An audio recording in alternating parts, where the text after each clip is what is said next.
Boa tarde. Hoje estamos novamente à conversa com a doutora Jacqueline Pigato. Olá, Jacqueline, muito bem-vinda novamente ao canal. Olá, saudades. Olá, muita saudade, Carla. Uma alegria muito grande estar aqui novamente. E hoje vamos, Jacqueline, dar aqui um bocadinho a continuidade nos primeiros episódios que nós gravámos, um sobre a maternidade, outro sobre o trauma.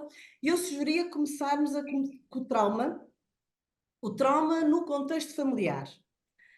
Há aqui algumas perguntas que me chegaram, que eu ouço as pessoas às vezes a comentar e gostava que tu esclarecesse e nos ajudasse, no fundo, a mudar as nossas atitudes, alertar-nos para determinados comportamentos que inconscientemente depois produzem trauma nas crianças e depois faz com que sejam adultos traumatizados e que depois tenham que ter ajuda de terapeutas já como adultos, e se nós conseguimos corrigir isso a priori, enquanto crianças, é fantástico e maravilhoso. Então, Jacqueline, a primeira pergunta que me fez aqui sentido colocar-te é que muitas vezes os pais, por excesso de controle, portanto, que eu acho que vem do cuidado, da preocupação com os filhos e com medo que lhes aconteça alguma coisa, muitas vezes os pais, e especialmente as mães, têm ali um excesso de controle das crianças, ok? Ou um excesso de proteção, não se, pronto, que faz ali com que a criança tenha alguma limitação nos seus comportamentos. Hum, de que forma é que este excesso de controle pode, mais tarde, portanto, criar uma lesão e depois, mais tarde, vir aprofundar e, portanto, vir-se revelar um trauma e afetar o comportamento da criança adulta, ok? Fui claro? Ótimo. Boa, é uma pergunta, acho que muito útil, Carla, e a resposta vai ser um pouquinho longa, mas eu vou procurar não me delongar, tá? No nosso primeiro episódio, a gente falou muito para as pessoas a diferença de trauma e traumatização. Então, provavelmente vai dar para colocar aqui nesse vídeo, em algum lugar, a referência desse primeiro episódio para o pessoal que não assistiu poder assistir para poder entender um pouquinho mais o que é a traumatização e o que é o trauma, né? Mas eu vou só refrescar. O trauma, ele é pressão evolutiva, é algo natural, são os desafios do nosso dia a dia que a gente precisa para que nós possamos chegar cada vez mais longe e com mais desenvolvimento ao longo da nossa vida, né? Hoje, com certeza, nós não teríamos tanta tecnologia como temos agora e Uhum. tantos avanços até na, na biodinâmica da natureza, como inovações em plantações e etc, e etc, e etc. Isso tudo só acontece porque primeiro existe um trauma, né? É a partir de uma seca muito grande que a gente começa a querer fazer e criar tecnologias para ajudar o ser humano com a seca, com a estiagem, né? É a partir da dificuldade que o ser humano, então, recebendo essa pressão para evoluir, consegue desenvolver saídas que antes não viriam. Ok. Isso é trauma. Então, trauma é pressão evolutiva. Traumatização, pessoal e Carla, é o drama e o trauma ao redor do trauma. E agora, quando eu falo trauma ao redor do trauma, eu estou querendo dizer o sofrimento psíquico e físico ao redor daquela situação. Traumatização é entendida como aquele marco que fica na personalidade da pessoa. Ela se sente uma pessoa antes e uma pessoa depois. Uhum. Por exemplo, nós estamos vivendo agora a era pós-pandemia, né? E a partir de agora, na história da humanidade, todo mundo vai falar assim: existe um mundo pré-pandêmico e pós-pandêmico, né? Exato. Isso marca a vida para sempre, Tudo. né? Existe uma vida da humanidade antes da Segunda Guerra Mundial, depois da Segunda Guerra Mundial. Existe uma vida antes da peste bubônica, depois da peste bubônica, por exemplo, tá? Então, agora é o momento pré-pandemia, pós-pandemia. Nesse sentido, aquelas mães que têm crianças pequenas, pós-pandemia, podem ter criado uma neurose muito grande com limpeza, por exemplo. Sim. Quando eu falo neurose, eu quero dizer uma fixação nas regras diárias, no regulamento moral e ético do momento, né? Não pode nunca isso, isso, isso. E aí, nesse sentido, Carla, essa criança que recebe muito excesso de controle, ela acaba perdendo a autenticidade dela em tomar decisões. Por exemplo, eu lembro a minha filha mais velha, quando ela aprendeu a gatinhar, Uhum. a pediatra disse assim para mim: Jaqueline, nesse atendimento eu vou te ensinar a maternar, que é a tua primeira filha, tu não sabe. Ela não sabia que eu já era terapeuta crânio-sacral naquela época. E eu sempre nunca cheguei mostrando já para as pessoas, porque às vezes as pessoas se assustam um pouquinho, então eu sempre fiquei muito quietinha, né? Ok. Então, já na época em que eu fiquei grávida da minha filha, eu já tinha conhecimento de evolução do ser humano, do trauma, né? A minha filha hoje tem 8 anos. Então, ela disse uma frase para mim assim, ó: coloca cantoneira em toda a tua casa, em todos os móveis, eu quero que tu compre proteção de canto. Sim. Tira todas as decorações da casa que tu corre o risco dessa criança pegar, se cortar, lá, lá, lá. Coloca tampões nas tomadas Mas, para sim. essa criança não correr o risco de colocar grampo no Dedos. buraquinho da tomada. Os dedinhos, nem nada. Coloca também travas nas gavetas, porque eu atendo muitas crianças também com lesões traumáticas, lesões físicas, porque se agarram na gaveta e a gaveta abre e o móvel cai por cima da criança. E a cada dado que ela ia me dando, Carla, vinha uma história horrorosa junto, que é o machucado que vai dar ali, né? Claro. E aí a mãe olha para aquele profissional e pensa, não, é Deus no céu e esse profissional aqui na terra Se me está a me dizer isto é porque é muito importante. dizendo o que eu tenho que fazer, né? Eu ouvindo ela, eu pensei, meu Deus, se eu seguir tudo isso que essa mulher tá falando, eu vou criar uma neurótica e não um ser humano autêntico, feliz, né? Não fiz nada daquilo que ela disse, obviamente, porque tenho conhecimento. E eu lembro da primeira vez que a minha filha era pequena e ela estava na cozinha e eu estava assando uma carne no forno do fogão. Sim. E ela chegou na cozinha, ela queria mexer, né? Eu sempre deixei muito livre. Ela entrou na cozinha, ela deu uma olhada dela, ela chegou meio rapidinho. E quando ela chegou perto do forno, eu vi que ela sentiu o calor. Então ela parou, ela olhou para o forno e eu fiquei só observando. E eu não falei nada. Ela olhou para aquele calor e imediatamente ela colocou a mão e deu aquela assadinha nos dedinhos. Eu me abaixei no nível dela.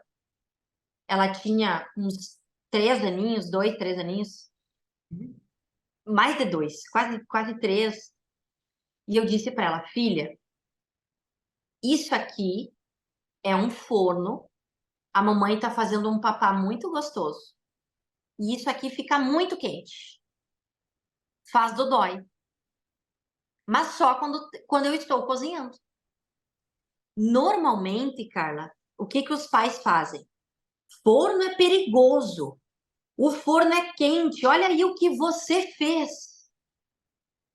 Para que colocar a mão nas coisas assim? E aí ele vai, né? A mãe num nervosismo, o pai num certo nervosismo ali, ele perde a racionalidade ontológica. O que é racionalidade ontológica? Ontos, O-N-T-O-S, vem de ser. Uhum. Então, a racionalidade ontológica é uma racionalidade que tem reversibilidade com o real. Então, não é real que o forno é sempre mal. Exato. É real que a gente precisa tomar um cuidado quando ele está sendo utilizado, ele está muito quente. Está quente. Faz sentido? A faca, ela é de todo mal má? Não. Não. Ela, se eu não tenho Usável, uma faca, utilizado. Se eu não tenho uma faca em casa, eu não vou conseguir cortar um legume, uma carne, eu vou ter que comer as coisas todas inteiras. Já pensou todo mundo comendo carne inteira? Aventada. Sim. É a mesma premissa, Carla, para as mamães que estão nos assistindo. É a mesma premissa. Em 1967, Carla, quando o Papa acionou o Concílio Vaticano II, ele Uhum. já acionou para as pessoas. Ah, isso aqui é um efeito do meu Zoom. Tá fantástico. Ele para chamar a atenção da galera agora, ó. Nessa chamada para ação que o Papa fez, já foi impostada a crise do ser humano. Porque aquela reunião ela foi feita porque o Papa queria dizer: nós estamos perdendo o fio da espiritualidade. A gente vai ter uma gravação que daí o pessoal vai poder assistir sobre antroposofia, correto? Sim. Para fazer uma chamada para o pessoal ficar presente no canal, se inscrever no canal para receber a notificação, para poder assim observar e assistir essa aula sobre antroposofia, né? A antroposofia, eu fiz as minhas anotações já. Ela é fundada de um pensador austríaco chamado Rudolf Steiner. E o Steiner, ou Steiner, ele traz para nós essa pedagogia. Então, ele tem áreas da educação, da medicina e da agricultura, que linka desenvolvimento espiritual com a vida cotidiana. Esta antroposofia nos ensina um modo de criar nossos filhos de forma que a gente empodere eles. Então, o excesso de controle, com toda certeza, poda e castra o indivíduo, de modo que ele não consegue mais entender, Carla, aquilo que é real para ele. Eu acabo me tornando um adulto em que eu estou escolhendo coisas e fazendo coisas que são boas para todos os outros, mas são más para mim. Porque o que estás a dizer é que a pessoa depois não consegue perceber o que é que tem cuidado, efetivamente tem que ter algum receio, porque pode-se magoar, e o que é tranquilo e normal. Portanto, no Da fundo, vida, ele há fica uma com ordem medo a natural da vida. tudo e, portanto, não reage. Com medo não se mexe, não arrisca, não evolui. É isso que estás a dizer. Mas até, Fica com uma Carla, noção tu de vai ver, medo. ó, tu vai encontrar pessoas que para a sociedade são bem desenvolvidas. Elas têm dinheiro, elas têm status, mas elas são doentes. Doentes, sim. Vivem no medo. Que tipo de doença? Doença da fixação, elas têm gastrite, elas têm dor, elas vivem tomando um remédio para uma coisa ou outra. Elas não têm plenitude. A plenitude é um póstumo que vem depois de escolhas que eu consigo fazer que têm unidade com o meu ser. E nesta primeira infância, quando nós fomos criados por um pai e uma mãe que o desejo deles era nos envolver num plástico bolha, para que eu não viva a experiência do fogão, de queimar o meu dedinho no fogão, que eu não viva a experiência de ter um coleguinha me tomando a pazinha na pracinha, Uhum. a mãe vai lá e me defende. Eu não, o meu pai e a minha mãe querem evitar todas as experiências traumáticas. Eu me torno uma pessoa que Frágil. eu posso, eu posso até me movimentar na minha vida, mas eu não tenho alegria, eu não tenho felicidade. Ou o que é normal, com certeza é o que você falou. O normal para todo mundo é ficar meio paradão, um pouco sem ação, só se movimentar quando tem muita necessidade daquele movimento, né? São potências, às vezes, Carla, que não conseguem se desenvolver. Elas não conseguem ir para frente, elas não conseguem fazer um negócio prosperar, a própria vida prosperar, relacionamento prosperar, que são travadas.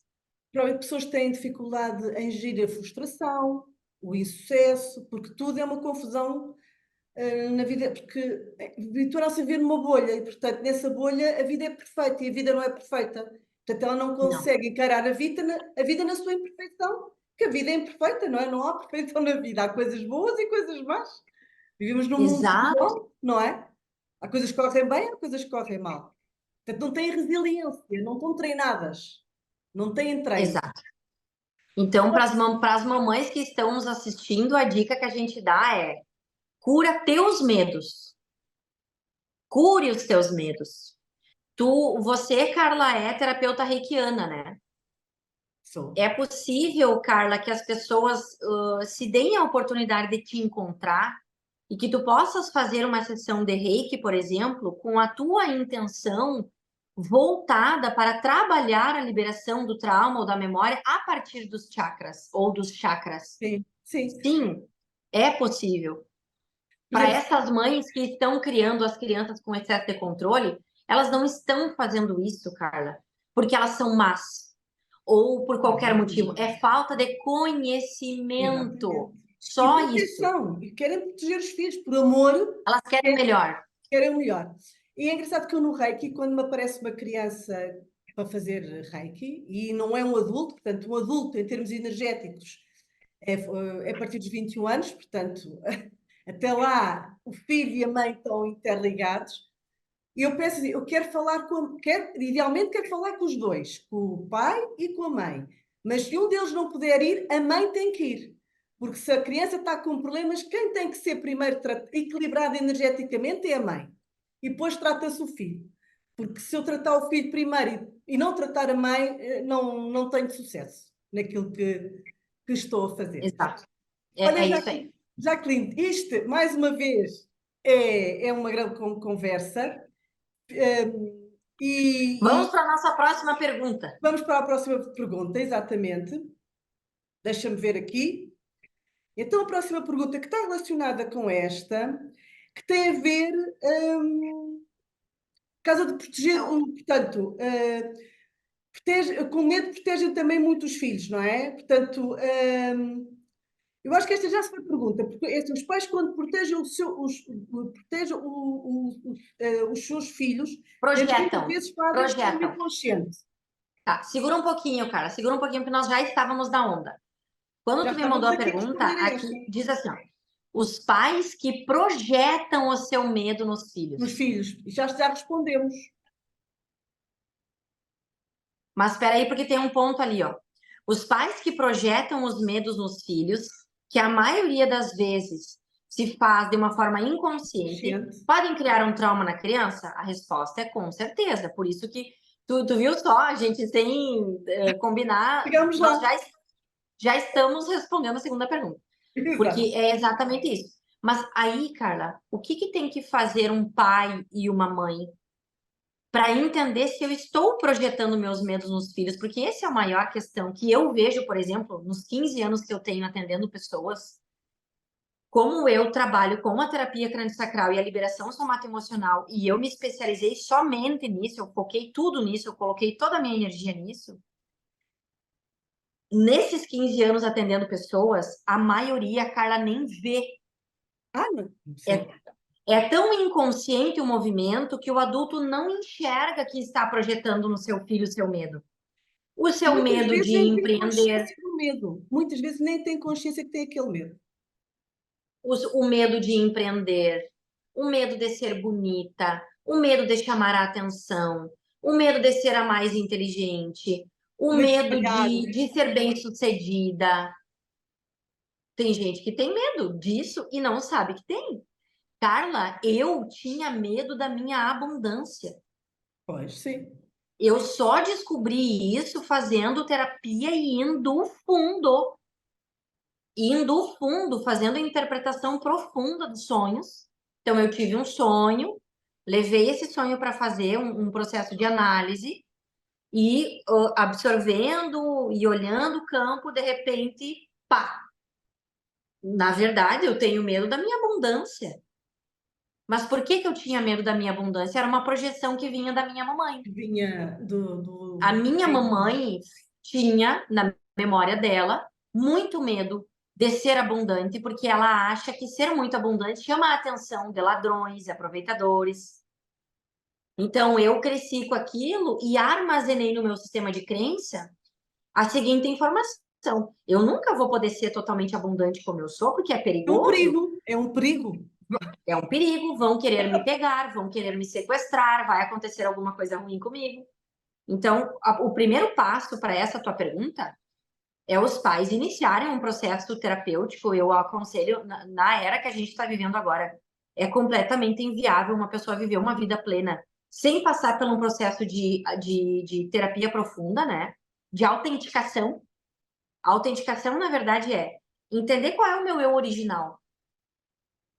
Porque muitos de nós temos um eu que é fictício. Ele foi criado pela doxa, pela sociedade, pelo sistema. Um eu histórico, não é? Que vem, não é o nosso eu. E não é o É nosso em isso. si, não está ligado ao nosso em si. Não é o nosso Está autêntico. ligado à sociedade, à história.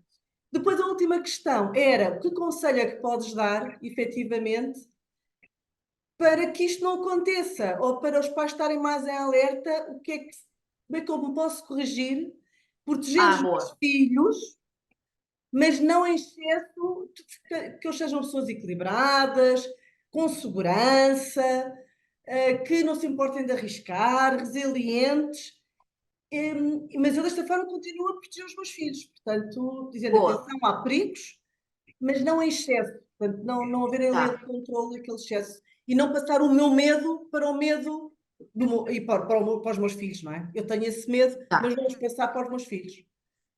Qual é o conselho que Carla, dá para dar um conselho bem legal para os pais que é assim, ó. A primeira coisa, tem que deixar a criança livre quando pequena, e estou falando aos 4 primeiros anos de vida, tá? Essa criança, ela tem que ser conduzida de uma forma muito livre e de uma forma assim, eu vou dar um exemplo. A criança está indo em direção a uma escada. Você não deve gritar para essa criança na escada se essa criança é menorzinha. Mas, por exemplo, se ela já é um pouquinho maiorzinha e tu tá indo num shopping, essa criança vai muito excitada na escada rolante e tu tá muito longe, sim, você deve gritar, né? Uhum. Porque aí é uma questão de segurança da criança. Tu não vai deixar a criança rolar escada abaixo, porque ela tem que aprender o que é uma escada rolante. Tem que cuidar esses excessos, né? Porque eu sempre digo que a gente passa uma informação muito clara e cristalina, mas quem está escutando precisa ser autêntico para poder compreender o que de fato está sendo entregue. Como nós estamos vivendo num mundo em que a maioria não tem essa autenticidade, esse nexo ontológico, a gente precisa deixar algumas coisas muito claras, né? Eu não vou deixar a minha filha queimar a mão inteira se ela tem, por exemplo, se ela é uma autista e ela tem uma questão de sensibilidade, que ela não sente o calor. Eu tô com aquele forno ligado, a criança colocou a mão, opa, passou alguns segundos, eu vou lá e tiro a mão. Então, tudo tem um equilíbrio, mas, porém, todavia, entretanto, nós precisamos deixar essas crianças livres para experimentar. E esse experimentar, ele precisa vir também com muitas dicas. Por exemplo, meu filho, olha, você viu o que aconteceu agora? Sempre se abaixa no nível da criança, mantenha os olhos no horizonte dos olhos da criança, isso é fundamental porque faz rapport, isso é uma técnica, tá? De engajamento corporal. Então, tu se abaixa no nível da criança e tu faz rapport com ela, e ali tu explica de uma forma sucinta, mas não vale explicações do tipo, não quero mais que você faça isso é feio. Isso que você fez foi muito ruim, porque a criança vai assimilar que ela é uma criança má. E ela nem entende de fato o contexto, porque não tem uma racionalidade até os 4 anos para poder entender. Então, tu explica de um jeito lúdico, alegre, engraçado, com muita historinha. Tem que contar historinha, tem que ser alegre, tá? Uma outra dica, para finalizar, Carla, é a seguinte história que está no livro Pais Conscientes, Filhos Conscientes, tá? Não é do Cury, é um outro livro. Me cobra, Carla, o nome desse livro para a gente colocar na descrição aqui, Está tá? bem, está bem. Porque é um livro que, inclusive, tem um teste comportamental que os pais podem comprar esse livro e fazer para tu entender que tipo de perfil comportamental você é como pai e mãe, tá? Ok, Existem vários tipos lá que demonstra inteligência emocional, ok. ok? Nesse livro é a seguinte história. Imagina, Carla, que tu tá num avião, tá? É a primeira vez que tu tá indo viajar e a tua filha sempre está com um objeto de consolo, que é um bonequinho, Sim. tá? Um bonequinho. Esse objeto está sempre com ela, é saudável as crianças terem objeto de consolo, paninho, cobertorzinho, qualquer coisa, tá? Qualquer coisa, sim. Porque a criança se gerencia quando ela precisa daquele objeto. Ela coordena e Ok. traz uma sensação de conforto muito grande para a criança. Então, é super saudável, tá? Só que imagina que ao subir, olha lá, ao subir, fecharam as portas do avião, tu estava preocupada, nervosa também, porque foi tua primeira viagem com a criança, com a tua Uhum. filha. E de repente, Carla, ela olha para ti e diz: Mamãe, cadê o puti? O Sim. puti é esse objeto de Objeto de consolo, conforto, sim. né? E não há E tu começa a olhar, Carla, e você dá conta que tu deixou dentro da mala que já está no porão. no porão. A tua filha começa a chorar e ela quer o brinquedo dela e ela tá desesperada porque ela quer o brinquedo. O que que normalmente um pai e uma mãe fazem nessa hora? Para de chorar, ou dá colo, aperta, tenta abafar o choro da criança, porque a mãe fica mais preocupada que está atrapalhando os outros do que engajar com a criança. Isso é Uhum. neuroanatômico, Uhum. tá? Ok. Não aconselho fazer isso. Se engaje com a sua filha. Imagine que só tem vocês duas no avião. Não existe mais ninguém. Não tem mais ninguém ao redor de vocês. Passa isso passa uma segurança muito grande para a criança. E aí tu vai fazer a seguinte historinha. Meu amor do céu, a mamãe cometeu o maior erro da vida dela. Eu não estou nem acreditando que eu deixei o teu puti na mala. Ou a Beatriz da mala. Sim, não interessa. Meu Deus, meu amor, que lástima. O que que a mamãe pode fazer agora para reparar esse erro? Mamãe, vai lá embaixo, tenta pegar meu amor. Seria maravilhoso se a mamãe pudesse fazer isso, né? Seria tão gostoso. E daí agora, se eu tivesse ido lá embaixo pegar o teu puti, ele ia estar contigo agora, no teu colinho. Tu ia poder estar cheirando o teu cobertorzinho. Ele ia estar aqui, tu ia estar com muito conforto. Nossa, meu amor, isso seria muito bom, né, filha? Nesse momento, a criança já vai ter se acalmado. E ali nessa dinâmica de ir trazendo para ela, tu vai aos poucos, com delicadeza, dissolvendo aquele drama e de repente vai te surgir uma ideia. Filha, meu amor, a mamãe não consegue descer lá embaixo para pegar o teu puti, mas eu tive uma ideia. Eu posso ser o teu puti na viagem hoje? Você pode pegar em mim e pegar e ficar comigo? Eu posso substituir só hoje o teu puti, por exemplo. Sim. Ali é uma ideia que surge, que ela normalmente vem muito intuitiva, e ela vai fazer uma conexão muito grande com a criança e acalma. Acalma, né? Aquele sistema nervoso se acalma. Então, eu acho que essa é uma história que tem no livro, nesse livro. Eu tenho duas filhas, uma de 8 e uma de 7 anos. E eu li esse livro muito antes de ficar grávida da minha mais velha. E me ajudou essa história em inúmeras situações. Em inúmeras situações. Eu não consigo contabilizar quantas vezes eu utilizei essa técnica de storytelling, Sim. né? Que eu uso muito Acalmar, no marketing tranquilizar. digital. Tu Sim. usa uma historinha para acalmar a criança e aí tu engaja com ela e tu traz paz e segurança para aquele sistema nervoso. Pronto, fica aqui uma sugestão. E acho que estão bastantes dicas para que quem vier a ver, portanto, que assista a este episódio, ir buscar aqui algum conhecimento para depois aplicar nas suas crianças e, no fundo, quando ela tiver a fazer qualquer coisa, soar algumas características. Eu não devo fazer isto, melhor é atuar assim e não assim. E depois termos crianças mais saudáveis, mais tranquilas, mais resilientes, que depois tornam-se adultos também mais saudáveis e mais felizes, não é? Porque tudo Com começa na certeza. infância. E os pais têm uma influência muito grande, até mais do que temos a consciência que temos, não é? Muitas vezes nem temos essa consciência. Jacqueline, muito obrigada. Fica aqui a dica, fica aqui os alertas. Continuem a assistir ao episódio que vem. Vão ver mais episódios com outros alertas sobre o trauma e com a alteração de comportamentos e como é que nós podemos sempre ser uns motores de melhoramento para nós e para os nossos filhos e para quem nos rodeia. Um beijinho grande, Jacqueline. Obrigada e obrigada a todos. Até à próxima. Obrigada.